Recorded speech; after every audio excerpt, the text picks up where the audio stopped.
Okay, तो अब हम बात करें एक्विलिब्रियम की। एक्विलिब्रियम हम उस स्टेट को कहते हैं कि जब एक बॉडी पे असर करने वाली सारी फोर्सेस जो है ना वो एक दूसरे को परफेक्टली बैलेंस करें। फॉर एग्जांपल, ये एक बॉडी है, ठीक है, इसके ऊपर जो भी फोर्सेस अप्लाई हो रही हैं वो एक दूसरे को इस तरीके से परफेक्टली बैलेंस करें कि या तो ये बॉडी अपनी रेस्टिंग स्टेट को मेंटेन करे और या फिर ये बॉडी एक यूनिफॉर्म मोशन जो है वो परफॉर्म कराए।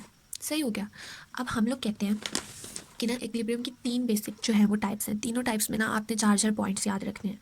सबसे पहले हमारे पास स्टेबल एक्विलिब्रियम की टाइप। सबसे पहले हमारे पास स्टेबल, फिर अनस्टेबल और फिर न्यूट्रल एक्विलिब्रियम। ठीक है। स्टेबल एक्विलिब्रियम में क्या है कि एक बॉडी है, उसे हम मूव करा रहे हैं, उसका मोशन परफॉर्म करा रहे हैं, उसके ऊपर जो फोर्स हम लगा रहे हैं ना, उस फोर्स के नतीजे में उसकी जो ओरिजिनल पोजीशन है ना, इनिशियल पोजीशन जहाँ से उसने मूवमेंट स्टार्ट की थी, वो रिस्टोर हो सके। फॉर एग्जांपल, ये हमारे पास कोई एक बॉल है, इसके ऊपर हमने यहाँ से फोर्स लगाई और इसका मोशन इस तरह से परफॉर्म हो रहा है, इधर जा रही है, इधर जा रही है, लेकिन लास्ट में क्या होगा, ये इधर अपनी बेस पे आके दोबारा रुक जाएगी। इसके लिए ना 2 कंडीशंस हैं। दूसरे नंबर में हमने कंडीशंस बतानी है। 2 कंडीशंस हैं। कंडीशन क्या है कि उसकी जो बेस है ना वो एज वाइड एज पॉसिबल और सेंटर ऑफ ग्रेविटी जो है उसका as low as possible. Base क्या है, एज वाइड एज पॉसिबल और सेंटर ऑफ ग्रेविटी जो है एज लो एज पॉसिबल। सही हो गया। फिर हमने डायग्राम बना देनी है। अब है हमारे पास अनस्टेबल इक्विलिब्रियम। अनस्टेबल इक्विलिब्रियम बिल्कुल इससे उल्टा है। जब एक बॉडी है, फॉर एग्जांपल यहाँ पे पड़ी हुई है बॉल, इसके ऊपर हमने फोर्स लगाई। अब लगने वाली फोर्स इसका मोशन करा रही है इसी डायरेक्शन में, लेकिन अब इसकी जो इनिशियल वो है ना, इस डायरेक्शन में कराएगी या इस डायरेक्शन में कराएगी, जैसे भी हम फोर्स लगाएंगे, लगने वाली फोर्स जो है ना उसके नतीजे में इसकी इनिशियल पोजीशन जो है वो रिस्टोर नहीं हो सकेगी। फोर्स लगाएंगे, लगने वाली फोर्स जो है ना उसके नतीजे में इसकी इनिशियल पोजीशन जो है वो रिस्टोर नहीं हो सकेगी। इसे हम कहते हैं हमारा अनस्टेबल इक्विलिब्रियम। इसकी कंडीशंस क्या हैं कि बेस जो है as short as possible, as narrow as possible, ठीक है, और हमारी जो है centre of gravity as high as possible.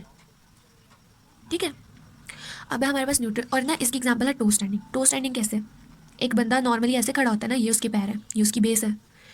To standing में हम सिर्फ टोज पे खड़े होते हैं, ये हमारा ग्राउंड है और सिर्फ हमारी टोज ग्राउंड को टच कर रही हैं।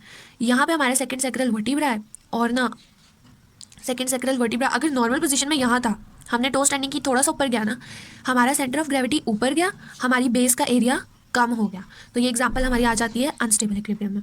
अब है हमारे पास न्यूट्रल इक्विलिब्रियम। न्यूट्रल इक्विलिब्रियम में क्या है कि ना उसमें कभी भी बेस के रिस्पेक्टिव सेंटर ऑफ ग्रेविटी की पोजीशन चेंज नहीं होती। ठीक है। For example a ball moving on ground, ठीक है, इधर मूव कर रही है बॉल, लेकिन बेस के रिस्पेक्टिव उसका सेंटर ऑफ ग्रेविटी जो है उसकी पोजीशन कभी भी चेंज नहीं होती। अब बता रहे हैं कि ह्यूमन बॉडी में जो है ना हमारी इक्विलिब्रियम कैसे मेंटेन होता है। स्टैंडिंग पोजीशन में हमारा सेंटर ऑफ ग्रेविटी हाई होता है, ठीक है, तो हमारी जो बॉडी है ना वो मोस्ट अनस्टेबल जो होती है ना इसकी पोजीशन, वो होती है स्टैंडिंग। मोस्ट अनस्टेबल पोजीशन जो होती है वो स्टैंडिंग होती है। बेस भी कम है, सेंटर ऑफ ग्रेविटी भी हाई है। इसके बरक्स अगर कोई बंदा बैठ गया तो सेंटर ऑफ ग्रेविटी जो है वो रिस्पेक्टिवली नीचे आया और हमारी जो बेस है वो रिलेटिवली इसके थोड़ी सी वाइडर हुई, तो ये जो है ये इससे ज़्यादा स्टेबल होगा। ये मोस्ट अनस्टेबल पॉस्चर है हमारा। यहाँ पे इसकी निस्बत ज़रा ज़्यादा स्टेबल हुआ। उसके बाद जब एक बंदा लेट गया, उसकी base as wide as possible हो गई, सेंटर ऑफ ग्रेविटी ज़मीन से एज लो एज पॉसिबल हो गया, ठीक है, ज़मीन के करीब हो गया एज। नेक्स्ट टॉपिक है हमारे पास फिक्सेशन और स्टेबलाइजेशन। फिक्सेशन क्या है और इसमें से ना हमारा आता है डिफरेंस फिक्सेशन और स्टेबलाइजेशन का। अब फिक्सेशन क्या है, it is a state of immobility. Stabilisation क्या है, it is a state of relative immobility. अब स्टेट ऑफ इमोबिलिटी के जिस पार्ट पे हम फिक्सेशन प्रोवाइड कर रहे हैं ना उस पार्ट को हम इमोबाइल कर देंगे, वो मूवमेंट नहीं परफॉर्म कर सकता। स्टेबलाइजेशन में क्या है कि हमने किसी एक पार्ट की मूवमेंट परफॉर्म करानी है, दूसरे जॉइंट्स ना उसकी हेल्प भी कर सकते हैं उस मूवमेंट को परफॉर्म कराने में। हम क्या करेंगे, दूसरे जॉइंट्स को फिक्स कर देंगे ताकि हमें फॉल्टी मूवमेंट्स ना मिले, हम जो मूवमेंट देखना चाह रहे हैं वही मूवमेंट मिले हमें। ठीक हो गया।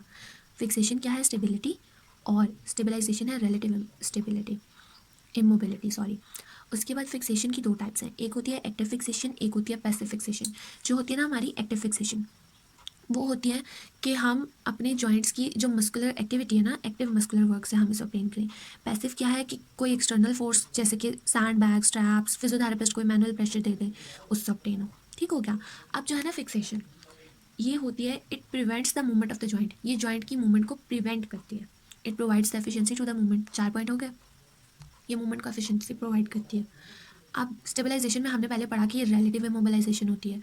स्टेबलाइजेशन किसी पार्ट को स्टेबलाइज करके ना, तो हमारी जो मूवमेंट है ना उसके लिए सूटेबल बैकग्राउंड ऑब्टेन होगा। अब इसका क्या मतलब है? फॉर एग्जाम्पल हम किसी बंदे को कह रहे हैं कि आप ना अपनी नी को फ्लेक्स करके दिखाओ।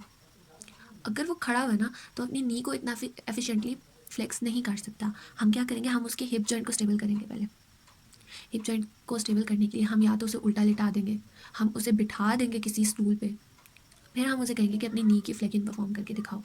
तो हमने क्या किया, हिप जॉइंट पे फिक्सेशन प्रोवाइड की, यानी स्टेबलाइजेशन प्रोवाइड की for the production of movement.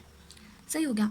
अब क्या है, ये भी मूवमेंट में एफिशिएंसी प्रोवाइड करता है। एक बंदा अगर खड़ा हुआ है ना तो उसकी नी की फ्लेगिंग इतनी इफेक्टिवली नहीं परफॉर्म होगी, उसमें इतनी एफिशिएंसी नहीं होगी जितना कि एक बंदा प्रोन पोजीशन में लेटा हुआ है और वो अपनी नी की फ्लेगिंग कर रहा है।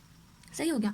अब बता रहे हैं कि जो लॉन्गर इमोबिलाइजेशन होती है वो हम किस तरह से ऑब्टेन करते हैं लास्ट पार्ट में, कि ना, और लॉन्गर इमोबिलाइजेशन हमें चाहिए क्यों होती है फ्रैक्चर्स के केस में, कि हम उसमें बोन ग्राफ्टिंग कर लेते होते हैं, हम बोन प्लेटिंग कर रहे होते हैं, बोन स्प्लिंटेज कर रहे होते हैं।